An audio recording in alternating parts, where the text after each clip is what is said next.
Yeah. I'm pretty sure if there's a workout in the games this year that involves fun, we're going to win. We got it. Who can have the most fun? That's winning. awesome. Us. I wish they could measure that. I just have one more question. And Ron, we kind of talked about this earlier, but like, what do you want to say to people like y'all's age that are like, wow, I can't get into this. I don't know what to do. Like, what do you want to say?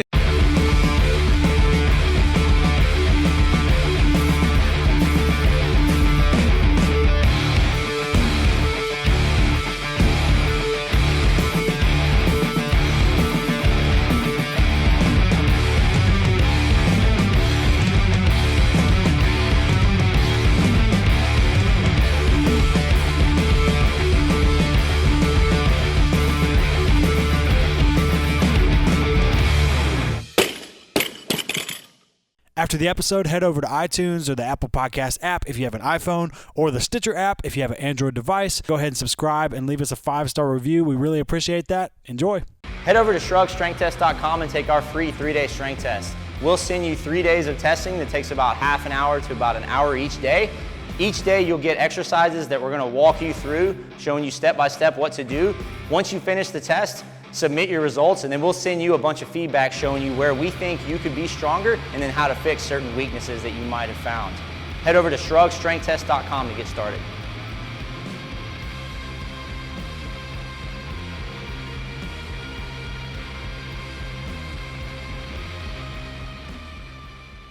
Oh, that's way I'm better. good, yeah. Whoa, Okay. is that how it's supposed to be? That's so much better. Yeah. Ready when you are, Mike. I'm nervous. Are you nervous? Have you been on any podcast before? I have. Yeah. You can't shut me up if I don't have a microphone. You can't shut me up Just as soon as you put a microphone. All right, well, That's okay. here's the indication of when you need to shut up, because as soon as that line comes, sorry, I apologize. You don't ever need to shut up. No, I do. But when this line comes, It's that means time. we're done. Okay. We can Yeah. bust. Perfect. We need that's like our sundial. Daywalkers. All right, so welcome to Barbell Shrugged. I'm your host, Mike McGoldrick, here with Alex Macklin, Yo. CTP behind the camera. And today, our very special guest, Wow. Andy Sakamoto Aw. and Ron Ortiz. Gotta hurry up. We're getting older as we speak. Clock's a ticking. The sundial's moving. Yeah, so very excited to dive into this episode. I've been wanting to interview you guys for a long time. So before we get started, make sure, if you haven't yet, go over to ShruggedStrengthTest.com, sign up. We'll send you a really cool test that you can do. It's going to show you a bunch of different movements and then run you through a bunch of exercises that shows you any imbalances and weaknesses that you might have, and then we will send you some really cool feedback and results on that. All right, Shameless so plug to get that out of the way. Do that. yeah, I better do that. I am not good at that stuff, man. Before we start, let me go do that. It's not. I mean, it's free, so it's not like it's just one of those things, you know. Something we want to give away to you. Anyways, What do you guys do on? What exactly is that? the Shrug Strength Test. Yeah. Talk to We're me. talking about me now. Yeah. No one's ever right asked now. me that. I want to know this. It's This is good. a 3-day test that you do that we created. Too long. It's okay. He's gonna time out. It's 16 exercises, Okay. 15 or 16, and you basically run through all these exercises. It's a bunch of different tests of different movements. It's basically like a strength imbalance test. It shows you how strong you are left to right, structural balance, deadlifts, pull-ups, all these different things you can do. And when you get done with it, you learn a lot about yourself. Like, oh, my push is like way stronger than my pull. I need to work on this. Like, how strong is my grip? How strong is your left to right lateral stability? Oh wow. Yeah, it gets like really detailed. Oh, that's good. Did Yeah, I do let's that try well? that. Yeah, Is there that was anything good. else? I don't wanna know. I think that was. I don't want to know. I don't want to know how imbalanced I am. No, it's a lot of fun. So, anyways, let's talk about you guys. All now. right. Yeah. So, Ron, tell us about yourself. No, you know what? Nope, sorry. Go ahead. Ladies first. Annie, yes. Yeah. Really? Yeah. No, I want to hear Yeah. Ron's No, story you're so. I'll cheat off of you. Go ahead. and say that you once were Asian as well. I was born a short Asian. How were you once Asian? I just grew into a Mexican. I don't know. I think I was Mexican before I was Asian. See? See? Well, I found CrossFit in 2014. Uh-huh. No, 2004. Yeah. See, I'm so old I forget. 2014. What year I'm is like, it now? I'm like 2014. That's pretty 2014. close. It's 2016 now. Just found it 2 years ago. No, 2004. that's funny. And before that, I was, and you can laugh, I was teaching cardio kickboxing classes. Nice. And I thought, like Like Tybo. Kind of. Yep. Oh man, Yep. you just dropped Like with these, like with a microphone. With Billy and the Blanks? whole, Billy Blanks videotape? Well, I was aspiring to work with Billy Blanks, Oh. but I wasn't there yet. My mom used to teach aerobics with She a did? headset. Yeah. Yeah, no, I thought she was a beast. 5, 6, 7, 8. Yep. And I knew Eva Tordokens, who was one of the original CrossFit ladies, and she said, I want you to come try CrossFit. And I was like, no way, I'm fit enough. I've got this. You should try my cardio kickboxing. I can kick for 2 hours. Yep. And anyway, both of she us brought me in. She kind of turned me onto it, and then that was it. I was hooked and left my gloves behind. Did my you microphone. Feel? Oh, did you feel you were fit enough when you first tried Well, CrossFit? That's it. I'm glad you asked me. So the very first workout she gave me was 10 deadlifts at 65 pounds, 10 pass-throughs on the pommel horse. We had a pommel horse at the original Wow. CrossFit gym. Oh, cool. And a intense. 400-meter run. And it was 3 rounds. But and I was by myself, so a 400-meter run was really just like a 400-meter trot. And I had that moment. I was like, you should really try my time class because this isn't fitness. And actually, to her credit, she was very careful about the way she brought me in. Yeah. So I told my husband about it. I said, I think I got this thing. I think I'm going to be really good, whatever. And he said he had actually done it before with Greg and a couple of surfers that were in Santa Cruz at the time. And he said, I'll go to a class with you. So we came back on a Friday morning, I think at 7 a.m., and Greg and Lauren were coaching that class. And I remember specifically the workout that day was 3 rounds, 500-meter row, like 30 squats, 15 kettlebell swings, 3 trips around a cargo net. We had a cargo net back then. And you nice. weren't supposed to touch the ground, That and they sounds so didn't fun. teach you how to use it. It was just like Right. go. And then 25 glute ham sit-ups all the way back, all the way up. And he staggered the start so that you were trying to catch the person in front of you, but not let the person that started behind you catch you. Oh, fun. Perfect. There's the intensity piece, Yeah, right? yeah, If you right. don't understand it, Yeah. that was a perfect way to show the intensity piece. So I did the whole thing. I did all 75 glute ham sit-ups all the way back, all the way up, and just didn't know any different. Oh no. Yeah. And I was like, that was great. I mean, that was the intensity piece I was missing from the first Yeah. time. So the next day I was like, my stomach's kind of sore. The next day, Yeah. 2 days later, Could for you some reason- walk? I couldn't bend forward. I couldn't bend backwards. I couldn't laugh, fart, cough, sneeze. I was done. Yeah. awesome. And I was distended. My belly was distended. And I told Jake, like, I have a hernia. You need to take me to the hospital. Oh no. Luckily, they didn't take me. He didn't take Did me you to the just hospital. foam roll it or something? Just had some mad doms. That's it. Oh, it was so bad. And I was one of those people like that hooked me. You know, Yeah. it seems like a lot of That's people, so that's funny. either the Yeah. no way I'm never going back. Oh or, yeah. Yeah. Well, you're leaving out some other things too. You've competed at a high level in CrossFit.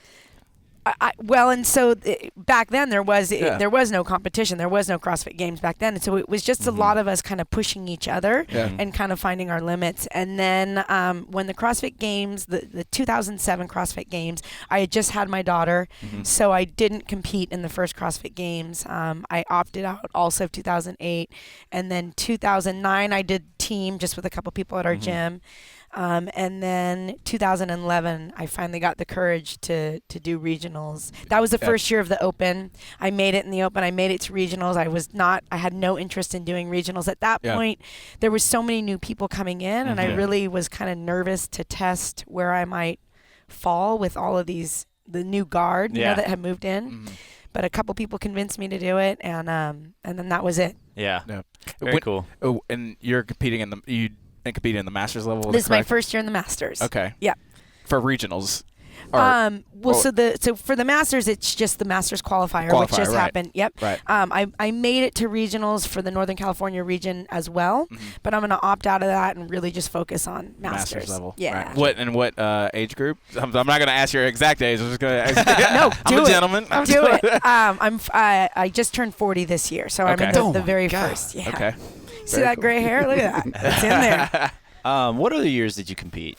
I was at the games 2011, 2012. Okay. But I've been at the regionals 11, 12, 13, 14, 15. Oh, So cool. this will be my first year not at regionals, Yeah. which is hard because Sure. I really do like regionals. Yeah. It's a ton of fun. But for me, I want to put the focus on the games this year. Yeah, I'm right. so happy to have made it back to Carson. Yeah. Yeah. Very cool. Yeah. Very And cool. I actually first met Ron in Carson in Yep. 2012? 11. 11. She's awesome. Let me tell you what happened. So during the time that I love she was stories. talking about all of the stuff going on with her, doing the workouts, we were like busy creeping on nasty girls. You have to realize there's a whole group of us at the fire station. I'm like, oh my God, let these girls go. Explain that real quick. Okay, so I actually started doing CrossFit, but it was through videos like Nasty Girls that Annie was involved in that we were like, man, if they can do this, we should be able to do this. And getting on the rings the first time, you're like, I thought that was the first workout you ever did. Yeah. I thought you were going to say God, no. that. That would have been pretty cool. What? That would've been I'm not too familiar. I'm a weightlifter. So what is Nasty Girls again? what? Yes. Oh, my I God. love people that don't know what it is. And there are people listening that don't know, so what's my the gosh. workout? So it's the video. You have to tell us what the workout is because I don't remember. All I remember is the ring muscle up, the strict ring muscle up. So it's like, oh my God. We're It's like, 3 rounds. I think it starts with 50 air squats, 7 muscle ups, and then 10 hang power cleans. Okay. And it's 3 rounds of that. At the time, so it was myself, Eva T, and Nicole Carroll that did the workout, and we were. all pretty hot. They're like, so we're like going, oh my gosh. It was what all are that they doing? Tae Bo I did. Yeah. We were on rings where we had to kneel so that we could all be. I mean, gyms didn't have. Well, this was the original CrossFit gym. We had one set of rings, so in order for all of us to do it, we just hung rings from a pull-up bar. So we were all having to go off of our knees. Nobody knew how to kip, so we. It's not prescribed as strict You're muscle doing ups, strict muscle but we ups. were really doing Wow. strict muscle ups They were doing because we strict didn't muscle know ups. Even more boss. we didn't know it any different. Yeah. We were too Right. stupid to know how to kip. Hey, train No, stupid, it's whatever. Sorry, we totally derailed you. No, Okay, no, yeah. no. It's good, man, because I didn't know exactly the sequence, but there was certain parts of it where like going, there's no way. How are these guys doing this? So along with creeping on her, so we would always watch these videos and continue to that's how we grew. Like the guys at the fire station, we continued to grow just by watching what they were doing and the progression of what was going on with CrossFit as a whole. Yeah. Yeah. And that's what we do. We just go, okay, so how do CrossFit you do Journal this? videos back in the day. Yeah, exactly. So that's what kind of carried us through to that next stage. And I mean, it just continued to grow with us. Sure. I mean, we had a few of us that were really grasped a hold of it and continued to like. I went to sectionals. It was sectionals Back then, when right? there was 2010. sectionals. Yeah. 2010, yeah. And I just got obliterated by all these young guys. I'm like, they have to have a master's. Okay. Group. There's just no way this is going to work out. So I tried a couple of years sectionals, got blown away, and then continued on through in 2011 when they first had masters. Right. And that's how we met. And the first age group was 45 back then. 45. They didn't have a 40. No, they started with 50, I think, the very first year. Wow. And then I was like, I'll have to wait till then. I actually did it. I remember walking underground after our ceremony back in the back 40. The grass, there's a parking lot like this. It was the best. And I was walking through there, and Annie kind of stopped me. She goes, "You're a master at that." I was like, "Yeah." She goes, "How'd you do?" I go, I did pretty good." She goes, "Well, no, how'd you do?" I got 3rd place. And she like gives me this big Annie hug Cool. around the waist, and she's like, "Oh my gosh." She goes, "So what's wrong?" I was like, "Well, I thought I could have done better." She goes, "Are you kidding me?" So she totally like, I left there going, she's absolutely right. I got to keep my head up and be excited about what happened. And then she just hugged me, so it was even better. What year was this? 2011. Okay, cool. Yeah, that's cool. the first year they had the 45 to 49. Gotcha. So, and from there, it's just kind of Sure. You competed every year since then. Yeah. Yeah. Very cool. And what have you been like? What is your highest level of competition in CrossFit? The games. Okay. Basically, the games. I was fortunate to win in 13. And So you won the games in 2013. Yeah. Oh, you left And that what out. age division? Yeah. What age division? now I'm 50. I just turned 50, Okay. but that was 45 to 49. 45 to 49. Okay. Yeah. And then in 2004, have you been going since then? Every Yes, year. Every year. Yeah, I've been fortunate to make it. One year I thought I was gonna. I had some shoulder surgery go on, but I was able to come out and do pretty well. Nah, But not gonna let a little surgery hold you back. no, what's crazy is that to watch the level of competition come through, because now you have Annie and Bill Grundler and these other athletes that are just all regional athletes, level athletes that are coming through. Sean Ramirez is another one that are just crushing it. Yeah, I mean, looking at the first Masters division, you know, it's one of those where it's like all these guys probably could have been in regionals or were close to it at least. It's like it's just as competitive. A lot of the ladies in my division are doing regionals. They made it to regionals and are actually competing. That's insane. Yeah. That's insane. Well, Ron, how did it feel, man? Like you won the CrossFit Games. Oh, like my how did it gosh. feel? You It came was- from that. And It now? was surreal. It was funny because I went in thinking, oh yeah, I got a pretty good chance, and every year you think that. Obviously, you're not going to lose. You're going to participate and do things at the best level. But it came down to kind of the last event, and I started out, and I remember Jerry Hill, who's another Masters crazy animal. So he and I were kind of like right in there. We were in the mix, and we had to do 100 double unders, and I'm busting through these 100 double unders, and Jerry's going. I'm like looking. I'm like, he's gonna kill this, and he takes off on the run, and drops his jump rope, and it like lassos his feet. I mean, when I say lasso, it's like almost a knot around his ankle. And he's like stopped in his tracks, and I just continued to run. I was like, oh, what just happened? Yeah. And look back, and he's like trying to get this thing off his foot, and he's trying to run with it, but it's like literally knotted his legs. And we talk about it all the time. So I took off running, then we had rope climbs and some other stuff. And at the last thing, I was coming around the corner going, holy crap. And I was running as fast as I could, but I was running like an old man. It was like, oh my God. He had his cane. Barely getting down the track. And I was like, if somebody took off running after me right now, they would pass me.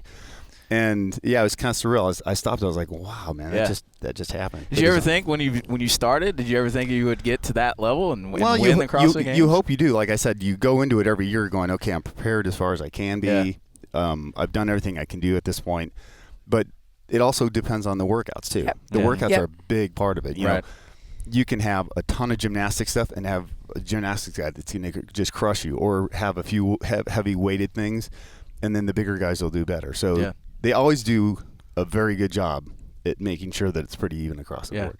Yeah. I think the top level athletes, the top, let's say 8 to 10 athletes will always be there. Yeah. But I think like Ron said, some years they might some of the workouts might lend themselves to an engine. Some years it might lend themselves to a little bit more skill on gymnastics, and we all expect that we know that that's what's going to happen. So are the fittest? Definitely. But I think really when you're looking at the top, 5 to 10, any one of them could be there. Yeah, so that's a good point on why it's important if you make it to that level that you need to go in with the mindset that it could happen. You could be up there, and you can't count yourself out. Nope. For sure. Yeah. Yeah, very cool. Well, I was gonna ask, like, as a Masters athlete, like, how do you train? Like, how do you train for this? I mean, You want to hit that? I mean, Very careful.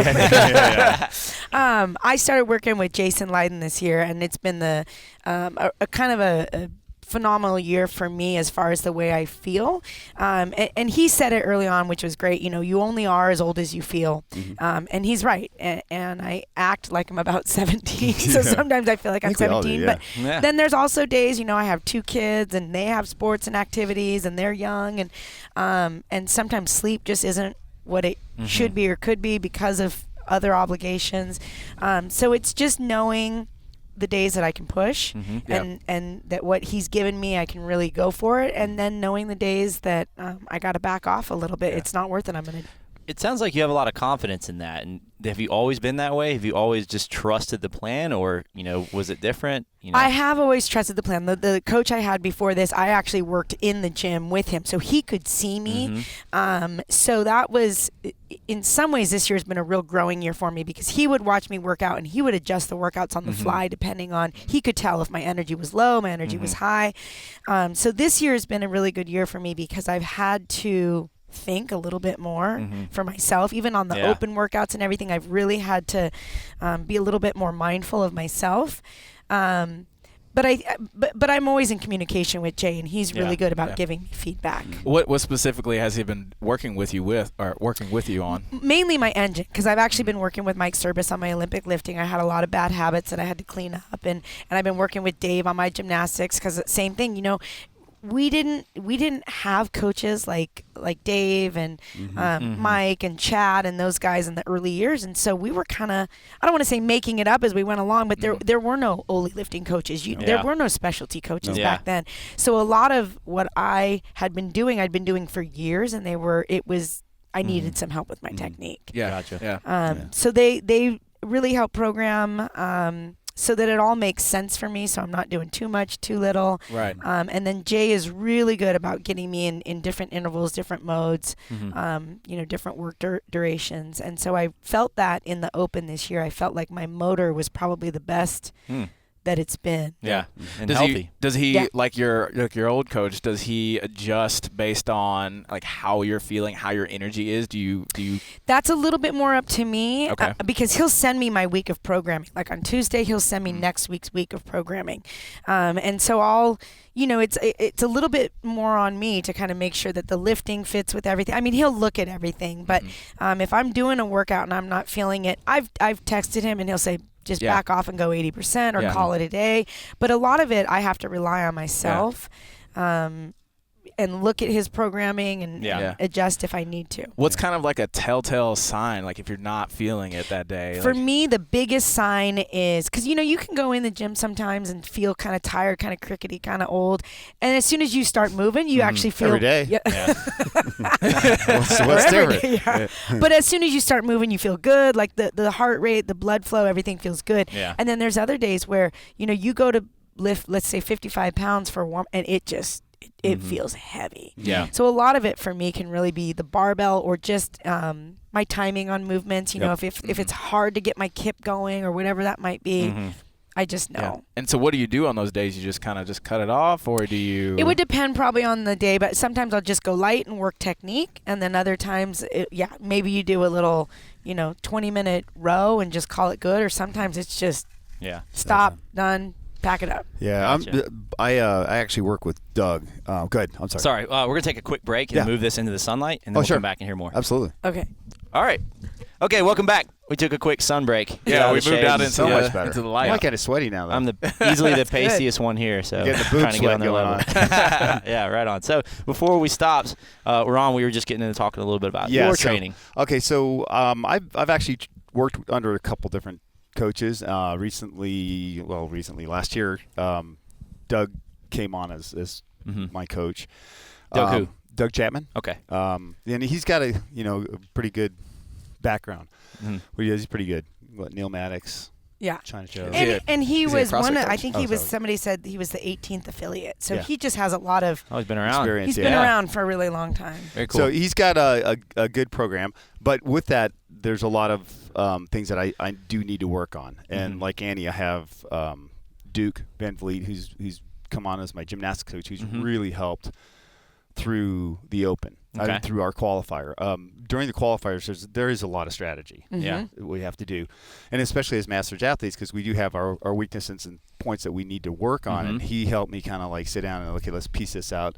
Let's look at let's test it. Let's do this. I had actually done one of them one day, and he goes, all right, we'll do it again tomorrow. We'll get this down. This is how we're going to approach it.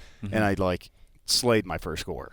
So there's a lot of pluses in having that person right there on scene, looking at what you're doing and going, okay, this is what we need to correct, this is what we need to do, because they know you that well.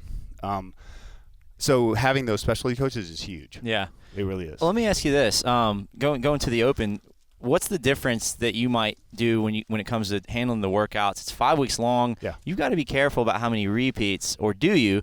Tell me a little bit about that and how it might be different from, say, a young buck, a 20-year-old young buck with no kids, not really a job, who can just kind of chill out and train. What's the difference? One of the big things, and I mean, any one of us masters that has jobs, that's the difference too, is that a lot of people, I have a good story beyond that, but I get long-winded. So we have so many other obligations in our lives.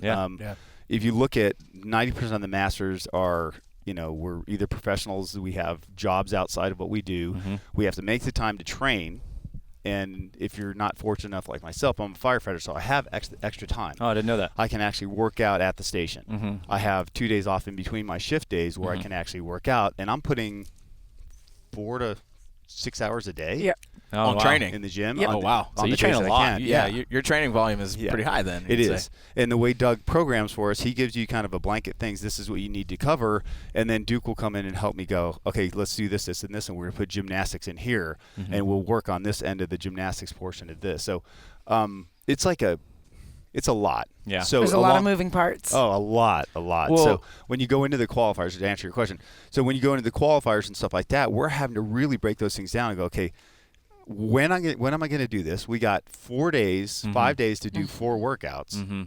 And you're trying to fit it in there and going, okay, if I need to double this up, how am I going to approach this? Yeah. There's a lot involved in doing it and wanting to be successful too, because you have people that are trying to help you as much as possible. Right. And Yeah. Yeah. Annie, what about you? Like, How do you balance? Yeah, in the open specifically. In the open or the qualifiers? Let's talk about the open. The open, I always went in the mindset with I would leave it open to do the workouts twice. So, once on Friday, once on a repeat on Monday.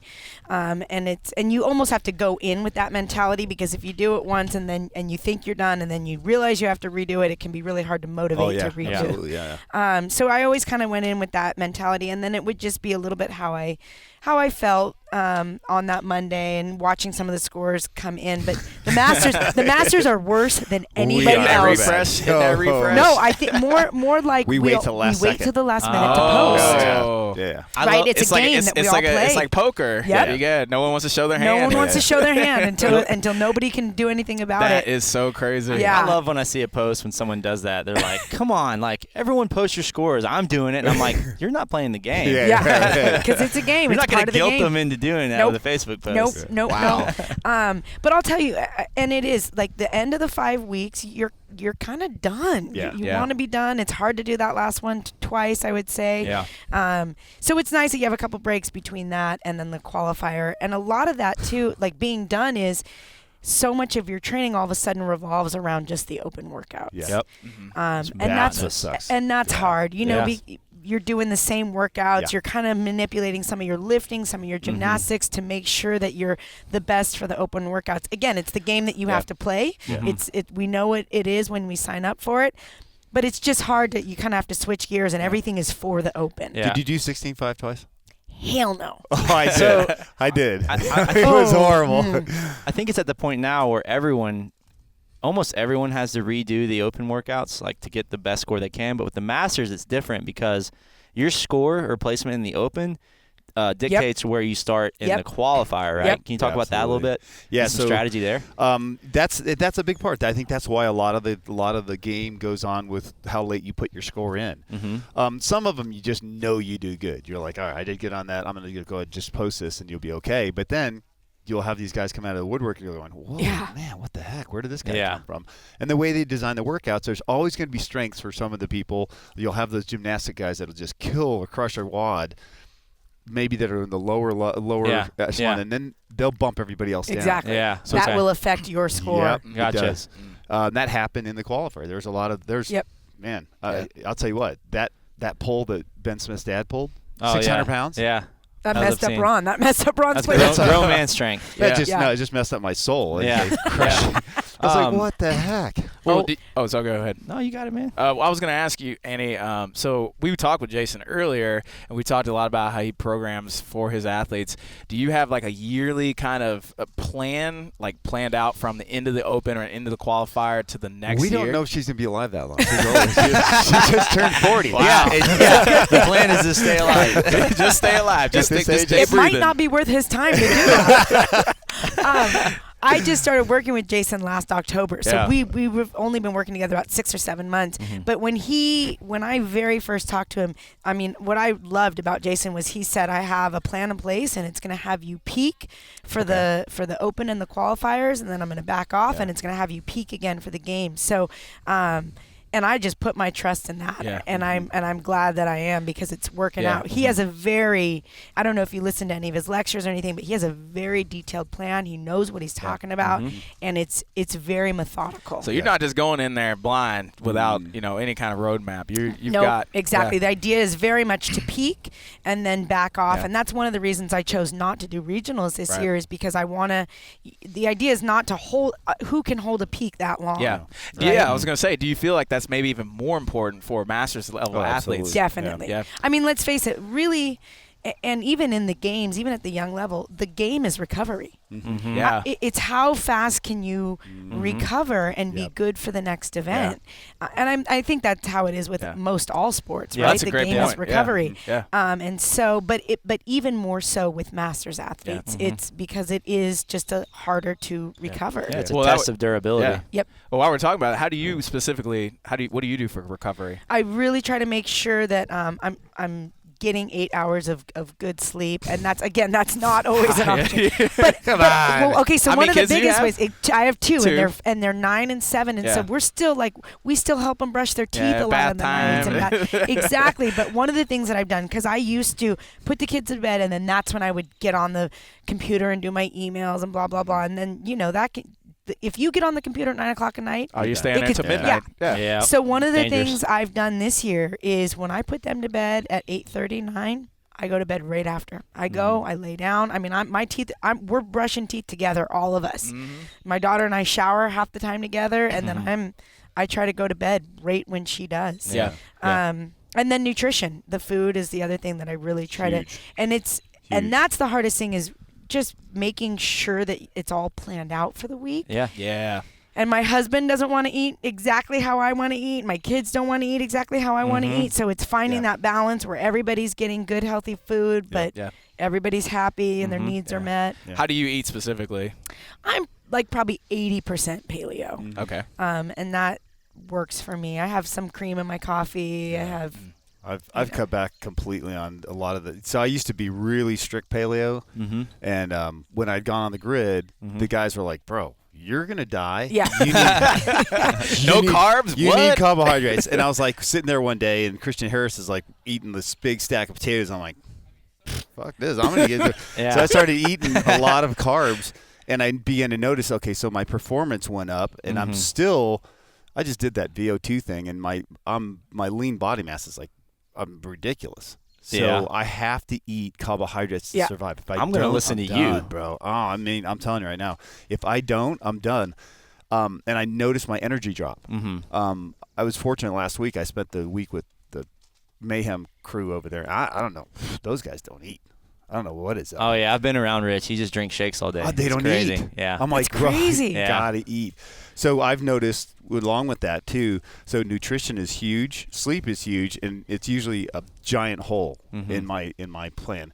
With being a firefighter, too, our sleep is so screwed up. Yeah. You know, it's not that we get a ton of calls, but 2 calls after midnight, I'm getting now like 4 hours, maybe 2 hours of sleep. And the whole interrupted sleep is... Oh, my God, it's terrible. And you never sleep completely sound. So that's a big thing. So I try to make up for it everywhere else. When I go to the gym, I try and take like rest spells in between certain exercises and stuff where we're just sitting down, rolling out or doing whatever. Yeah. And I also try to have really good vitamins in there. So good fish oil. Those things are really important, I think, for us as masters because there's certain things that we're not going to get through other means. One of those we were just talking about 2 days ago was magnesium is so huge for a lot of things. There's like a giant deficiency in a lot of things that we have, and one of them is the magnesium. So Oh, Dave Newman. Hello there. Listen to this kiss. Lucky dog. That was for Dave Newman. Love you, bud. One of my biggest supporters. He's huge. See you, Dave. See you, Dave. Are you saying magnesium? So no, there's a lot of different. To just narrow it down to the one thing, but there's a lot of people that are really magnesium deficient, and magnesium helps with like sleep at night. This is some of the things I didn't know. This smooth muscle relaxer helps you chill out. So there's ZMA. ZMA, right? There's also just regular magnesium, but you got to be careful. Yeah, because sometimes you just blow that Don't toilet take too out. much. Don't take too much. I did the natural calm for a little while. Oh, no. I can't take that stuff. And I was like, wait, I'm not sleeping because I'm in the bathroom. Like, maybe I could be sleeping if I wasn't in the bathroom. Oh, that's so funny. I'm so tired. I can't. I got to poop again. I want to ask you a little bit about how much it's changed over the years. So obviously the workouts now are harder. They're more demanding. There's more volume. The games went from like 1 day to 2 days to 3 days to 6 days. Along with that, we're getting older. How do you handle the training volume to keep up with the new volume that demands in the sport. Yeah.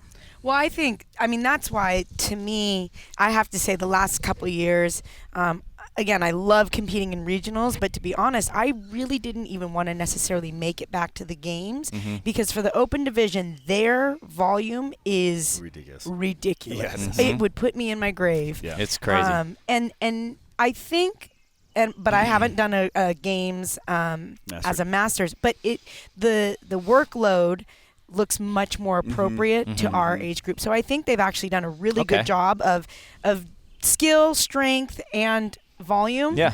To me, it looks almost more like regionals, which for me, I can manage regionals. Sure. It's tough, but it's totally doable. 6-7 workouts. Yep. And I feel, you might feel beat up after, but not obliterated. Right. And the masters workouts look to me a little bit more like a regionals weekend. Yeah. And for that, I'd love to go because I think in our training, we prep for that. You start to, I'm not doing 2-3 workouts, longer workouts a day yet, but I'm sure as we near that starts to come What's in. a typical day of training for you? A typical day of training is usually I do gymnastics 2 or 3 days a week, and then Olympic lifting 4 days a week, and then some sort of metabolic conditioning or workouts 5 days a week. Okay, so like when you say gymnastics, you mean like that's like just a gymnastics only focus session? Yep. Very cool. So I mean that's what comprises the 4 to 6 hours of work, right? So if I'm going to do gymnastics, Dave will give me, between 3 and 6 elements, and I'm going to be working on. And sometimes that's mobility style stuff, but a lot of times it's sequencing of chest to bar muscle ups, or different handstand deficit. Strict push-ups, whatever that might be, and then the Olympic lifting, which can easily take 2 hours. And then a workout or two. So it sounds like a lot of practice, and not necessarily like beating yourself down every day. So like, let's talk about like beat down workouts. How often do those come up? In a week? Not that often. No. Yeah. And why is that?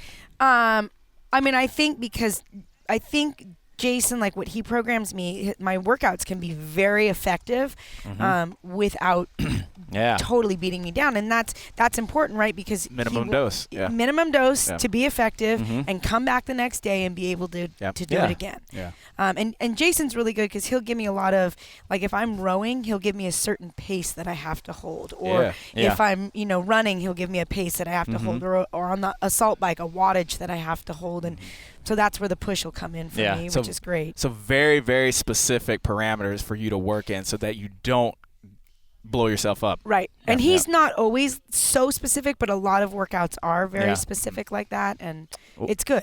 What about you, Ron? I think mine, the last little bit, and that's having to do with like the open and the qualifiers. It seemed like it was kind of scaling down because Doug did that with the Masters. He like kind of scaled us down a little bit, but before that, we have a lot of beat down workouts. It's like continual, like leaving the gym, limping to my car, getting in my car, going, oh my God, I don't know if I could do this tomorrow. So a lot of that, that's kind of how he programs. Duke is really good because he'll come in and go, okay, so we got, let's say, these handstand push-up sets. I want you to approach it like this. So then Doug and he kind of work together. And then what I'm doing twice a week, I was having kind of active recovery days, and I've been starting to work with Chris Hinshaw. And Chris's workouts are pretty beat down. They'll beat you up. He puts you on the track. What's his specialty again?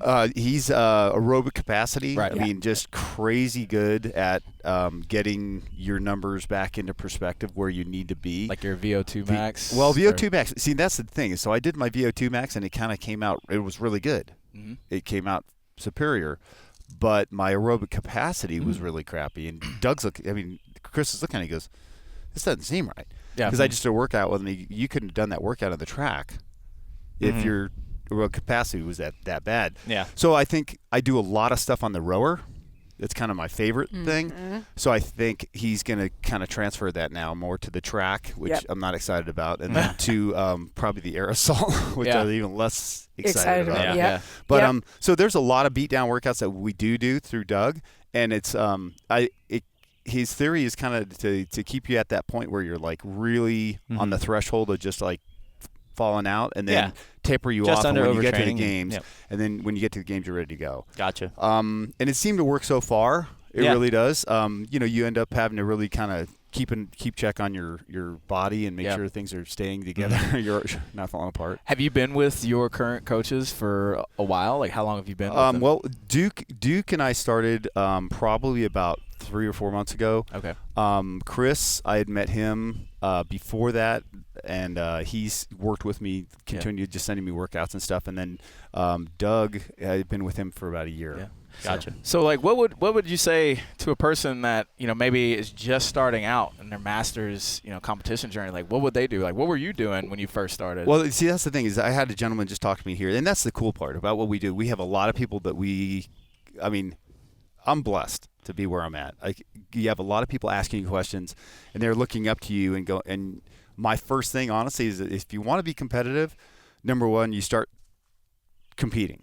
Mm-hmm. Find a little competition somewhere. Start finding where you're lacking, Mm-hmm. and then definitely get a coach. Mm-hmm. I mean, honestly, you can have a great gym. CrossFit gyms are amazing, and they've saved people's lives. They've probably saved my life because at one point I was kind of fat and chunky. But you could never tell. So That was back when he was Asian. I was a short Asian. Short Asian. But it's the thing is that to find somebody who's going to be able to program for you and start to find those weaknesses, whether it's somebody even in your gym that just is aspiring to do that, and they can help you along the way because they're going to learn at the same pace you're learning. And then when you get to a higher level, you got to have somebody who knows all those capacities, all your energy systems, the things that are important. And then those are things that Jason and these guys are just phenomenal at. Yeah. It's crazy. Yeah. They talk, and you're going. My son actually is getting. He got his degree in kinesiology and stuff, and Very cool. he was talking to me. He's like, "Dad," he starts talking about all this stuff. I'm like going, Huh? "Listen, Dad, Talk to my coach about that. Listen, buddy. Exactly. I'm the athlete. you're I talking. just do what I'm Damn told. it, son. You're talking over Dad's head right now, and I don't like it." I just don't say anything. Just go. Mm-hmm. That's pretty right. good. Well, he That's wants to program for me. He's like, "Dad, can I program for you?" I was like, "Dad, listen, I'd rather have you." Hopefully, we'll get him underneath Chris for a little bit. Ooh, and a he little can, like, burn there. Yeah, You gotta tell him. I'm No. good. I'm good, son. No, I'm good. I would love to have him do it, but Yeah. I want him to get better experience. He's Yeah. like, "Oh no, Dad, everybody knows Ron and Annie, and if I start programming for you guys, no, you need to get underneath a guy like Chris. Mm-hmm. Yeah. You get underneath Chris Henshaw or somebody like you that. need to Yeah. intern. Yeah. Yeah. I think, Dave Durante came out and he did a little seminar at our gym, a gymnastics seminar. And one of the things he said that this is my philosophy, but he put it into beautiful words. He said, "I'm not here to get you that one rep for that one workout.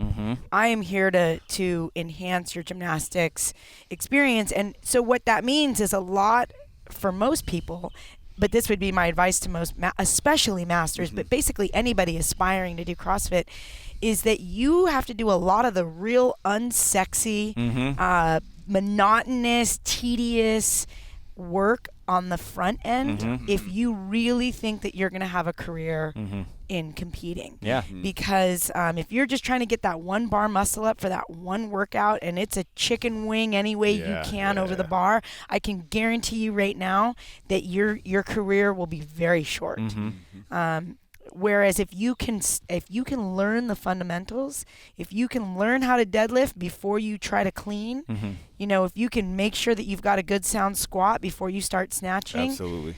then your career is infinite. Yeah. I mean, Because CrossFit has put it that now you could compete when you're 60, 70 years old. Yeah. So really, if you can look at it that your potential athletic competitive career is infinite, then it behooves you to start with the basics and the fundamentals. Yeah, and that's good advice for anybody. Right? Like at any Absolutely. age. At any age. Yeah, because this is a long game. It's the game of longevity. It should be. It should be a long game. I want to ask you what advice you would have for mothers, with obviously with children, that want to compete. Let's say masters that have chaotic lives and are very short on time. Like what's like some very simple habits or advice that you could give them?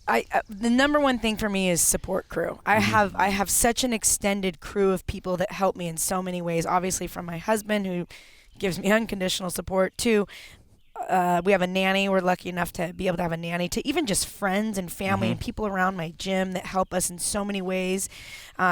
To have a really good support staff. Any of us that are competing, we have a support staff that runs, 50 deep. And then for me, it's really just about planning ahead. I've got to know what the meals are going to be for the week. I've got to know who has to be where, when, and where my training is going to fit in, and where I might have to bite it and not train or shorten it. But the planning is I got to look a week ahead, and a lot of that for me is the meal prep. Yeah. So I'm blessed too, because we had a campfire night the other night, and they had me talk, and I got to be long-winded there too, which is good. But I found myself talking most about my wife, because without her support in what I do, it could never be done. Yeah. I mean, I'm getting home from the gym at 6:30, 7 o'clock. She has dinner. She's already worked and coached earlier classes in the day. She's there. It was a lot more difficult before she actually went to the games with me last. She was at the games with me, and she would be like, "What the heck, man? It's like 7 o'clock. What are you doing home so late? Blah blah blah blah." But once she experienced that competitive part of what has to be done and what we need to put out, even being here, I've been fortunate. I've been here for 2 weeks. Yep. And she let you. Oh my gosh, she gave you permission. She just goes, "You need to do what you need to do." She understands. I'm bummed because I couldn't have her here. I mean, she really wanted to be here, but we have kids graduating, and it's just so much. So, having that family to be able to support you, and support is huge. Huge. Yeah. Well, you couldn't do without it. You could do it, but it would always be something in the back of your head going, "Oh my gosh, am I?" So And a lot of what you do is, or a lot of what I do is for that support crew that I have. They help drive me. It's it's wanting to be better for my kids, for my husband, for my friends, for my family, to be an inspiring athlete, mother, coach, friend. Yeah. And I like what you said, Ron. Like you said, you just got to do it. Like if you want to get to that level, there's no excuses. It's you want to do it because you're going to do it because you want to do it. Well, and there's definitely a little bit of selfishness that plays in, but there's other opportunities for us to be selfless too, and to to give back. But there's many a day where I'm like, I feel so selfish right now. But I think the family and everybody is kind enough to let that happen. Yeah, that's good advice. I want to be conscious of y'all's time. I appreciate everything you're sharing with us, but we've got some questions that we asked online, if you don't mind answering a couple of them. Oh, yeah. Some fans out there. Yeah. So, I didn't know if anybody was going to answer. You told us that, and I was like, What's that? No. This is from Instagram. Barbell Shrugged Podcast. Go follow. Yeah, so as Masters athletes, has your training changed over the years, frequency, heavy days versus light days? So we kind of touched on that, but anything you could, What? Oh, sorry. Wampler Chris. Wampler Chris. Wampler Chris. For me, it's just, when I look at the original days of CrossFit, we literally went in, did it, which is what most CrossFitters do. You do an hour workout and you're done. And some days that, that would mean maybe a small strength component and then a WOD and you were done. Whereas now, not only are the sessions longer, but they're much more purposeful. It's you're squatting this day, you're snatching this day, you're cleaning. I mean, it's very laid out. And CrossFit started as random. That was the whole idea. It was random. Well, that first workout you named when we started this episode was you named was it running, deadlifts, and pastors on a pommel horse. Pastors. So it was weightlifting, gymnastics, and monostructural. So very simple and very classic CrossFit. It's kind of cool. All right. Is there anything you want to add to that? I apologize. I mean, honestly, same thing. I mean, it's just more intense. Keeping track of things. I think we're keeping track of things more and more because you want to see where you're at each week, how your lifting's gotten, if you're starting to lose anything here, gaining anything there. And then it's always monitoring the skills that you're needing to work on. Sure. Those gymnastic skills for me, because I'm a bigger guy, it's like I really have to monitor those and make sure that I hit those every week. And I'm religious about making sure that those things get done. Attacking your weaknesses. Oh, yeah, absolutely. You want those things to be your semi-strengths when you go into where you're going. Gotcha. All right, next one from @SherryGall. Annie, you have long been my favorite. I know how hard you work. Could you talk about your nutrition? Shut up. Thank you very much, first of all, Sherry. Sherry? I think so, yeah. Yes, Sherry thank Gall. you very much. Nutrition-wise, I eat all meat. I love meat and fish. I eat a lot of Japanese sweet potatoes. Really? Yeah. Go figure. Oh, they're so shut up. Are you part Japanese? Just a little. Okay. I'm half. And I eat a lot of rice. Go ahead. More Hey, Japanese. I'm Asian. I'm part Asian too. Yes, I know you about are? it. Yeah, quarter Yes, Chinese. What up, Asian? yes. I like it. The mixes. Yeah. Lots of veggies, not too much fruit. I mean, I will have some, and I try to be like I said, about 80% paleo. But What's the 20%? Definitely some Donuts. dairy, some donuts don't do it for me. Oh my I have God. chocolate every night though. Every night after dinner, I have probably half a bar of chocolate. Like dark chocolate? Dark. Yeah, that's like I my like my dark. parents do the same thing. Yeah. But you know, it's actually delicious. I just heard something really good. The fact that when you have something like that before you go to bed, it kind of gives you that insulin dump, and you sleep. Sleep heavier. It drops your cortisol. Yeah. It lowers your stress levels. You feel good. Yeah. Bam. Good excuse. From @Noah Olson, Ron, how are you so my big and boy. handsome, and how is Annie always smiling? Well, wait. Those minus the big. Those questions should be redirected back to Noah. Yeah. Thank you. Someone else called him out. We'll get there. He's always smiling. I love that Yeah. kid. And then someone else @Josh Cooper 77 said, "How are you always sneaking up in the shrugged comments?" Boom, spotted you. Noah. So we were just joking around. Telena's here as well, and we used to have these like group sessions. It was like Guido, Noah, myself, a couple of the bigger athletes from South Florida. And Noah was just like the little guy. It's like, oh, okay, here comes Noah. Yeah, come I on, remember, Noah. yeah, Come like a on. little puppy. It was Yep. awesome. It was awesome. He's just blossomed in this friggin' amazing person. Yep. You know, Yeah. He did He's okay, such a- huh? Yeah, he's Yep. pretty, He's pretty good. He's all right. He's pretty good muscle ups now too. Last one from Project Silver. I don't know why do I keep saying @. I just say Project Silver Fox. What does weekly training volume and recovery look like? So, again, we touched on that a little bit, but just any kind of like little tidbit you could give here for them would be great. Recovery for me, I do a lot of active recovery stuff, and that's where Chris has helped a lot too. Because for a while, it was getting a little bit boring. I'd have a 10K row or a 5K row. Oh. That was my active recovery, and it was supposed to be at a So pace long. where you could talk. And I would get going. For a matter of fact, I did one the other night, and I got done, and my wife's like, "That wasn't active recovery." I came out like leaning on the counter, like, "Oh." Some days you feel like getting it. I just get bored Yeah. sometimes. I'm on the rower. I'm like, oh my god. And next thing you know, I'm at a ridiculous pace. So active recovery is really important for me. I feel better doing something. If I don't do anything, I get pain. Yeah. I don't know if Yeah, you understand. yeah. I get like literally if I sit down on a couch for like any length of time, I get up. I'm like, oh my god, what is?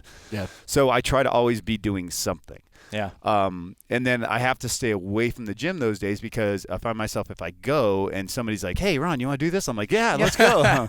So really important to take that rest serious. Yeah. Serious and eat well that day. That day should be like active recovery, but also good, Fuel. healthy eating. Yeah. Making sure you're getting all your nutrients, everything you need for your body to start up the next day. One of the big things we do on the weekends is we always, with the kids, we want to anyways, but we always try to do something fun. So a lot of times we'll take the kids surfing. Yeah. I might surf a little bit, but it's more about the kids surfing or swimming, or usually for us it's kind of water based. But yeah, something active that we can do with the kids, where it's about them, and that's obviously active recovery, both for my body, but really for the mind and the spirit. Yeah. It's a rejuvenating activity. Totally. Yeah. That great. Thank you. The biggest thing I noticed from you two, and I'm gonna kiss your butt for a second here. So, I look at you guys as idols, and when I get to this point, like I really hope that I'm in this good a shape still, and I'm still kicking ass. So I'm learning a lot from y'all right now, and I appreciate it. But the biggest thing I notice is how fun you guys are still having. Yeah. You know, like not once have I heard anything negative come out. Like I have to do this in training, or we gotta go do this. Like you guys have been smiling since we showed up, and you haven't stopped, and it's really awesome. And I think that could be something that's really important to take away. I'm so glad that you brought that up, because that's it for me, is that I still take so much joy out of CrossFit, out of coaching CrossFit, and then out of competing. And I've always said, as soon as competing isn't fun for me anymore, I won't compete, because CrossFit brings me so much joy, even if it's just as an everyday CrossFitter and as a coach and a gym owner, that I wouldn't sacrifice competing for that feeling. Yeah. Because it is so much fun. Yeah. I have I was just thinking, I was like, man, I need to give you the group that I work out with now. They're like my kids. That's the big joke. It's like Sherry's like, I think they're all like in 20, maybe a 30-year-old. I could still be their dad, but to be there with them keeps you young. As hard as the workouts are, we get done, you're high-fiving, hugging each other and stuff like that. So that camaraderie that you have, it's always there. Yeah. It's like we have here with these. Everybody here, you leave here and you're like best friends with everybody. Yeah. So and experience that wherever I go. If you go to somebody else's group, it's the same feeling. Yeah. When you get done and you've expended that energy, and it's just it's amazing. Yeah. It keeps you young. Yeah. I'm pretty sure if there's a workout in the games this year that involves fun, we're gonna win. We got it. Who can have the most fun? That's winning. Awesome. Us. I wish they could measure that. I just have one more question. And Ron, we kind of talked about this earlier, but like, what do you want to say to people like y'all's age that are like, wow, I can't get into this. I don't know what to do. Like, what do you want to say to you? Especially when a 20-year-old's telling them they need to get in shape. Yeah, exactly. Like, you don't even know. And you know what? I don't. We get it a lot. There's guys at the fire station they have a lot of excuses. And the biggest thing is do you want to feel good every day? Every day you can feel good about not only yourself but about what you're doing. I just encourage people to continue to grow, rather than settle. A lot of older people are like, no, I'm too old to do that. I'm like, bullshit. You're not too old to do it. You just got to get up and do it. Yeah. Start somewhere. Yeah. Whether you're walking, whether you're doing it. I mean, there's groups that my wife has coached that are like, in their 60s and 70s, and I'm like, God, man, that is amazing. Rich, at Mayhem, I was just there, and they have a class that's literally all older people, and some of them are progressing to the younger people's class. Oh wow. Yeah. So I told Darren, I was like, man, that's genius. That is genius, because there's so many people that kind of throw in the towel at a certain point. And they go, no, I'm done. Yeah. Just get I think physically and like not wanting to learn anything new, not wanting to put yourself out there. Yeah. Nothing keeps you young like learning. It's trying to learn new things. Yeah. Yep. Absolutely. Kill complacency. I like it. I just thought of that. Bam! T-shirt. I think it was inspired by Kill. T-shirt. T-shirt. I like it. Yeah. Kill. Wow, that just happened. Yeah. That's a good ending there. Let's just stop there. Yeah, let's stop there. Thank you, guys. Where can we find you guys? Anything you want to plug? Like, just tell us where we can find you and more information about Camp. it. Power Monkey Camp packs for the next couple of days, right? Yep. Next couple of days. Back again in October. And at the games. Carson. We did it. Yeah. What about social media? I'm horrible with social media, but at Annie Kimiko, ANNIEKIMIKO, I'm on there every once in a while. That's Is that your Instagram or Twitter or? Yes. Instagram. It's Instagram. Okay. I've tried to get better. Mine's at Strong Ortiz. Okay. No, he's good. You're good. Strong underscore. I try. Oh yeah, we tagged him. We tagged him on Instagram. We tagged both y'all. Yeah. I try. I'm like, very cool. I have dead spots in my. Yeah. I'll do really good for like a week, and it's like 4 weeks later, it's like, hey, Ron, you need me? Well, that's kind of a millennial thing, It's very telling of our age. Yeah. Cool, guys. Thanks so much for having us on. Thank you for coming on. Thank you. This is awesome. Really This is great. Thanks for listening, guys. All right. Do we take these off now?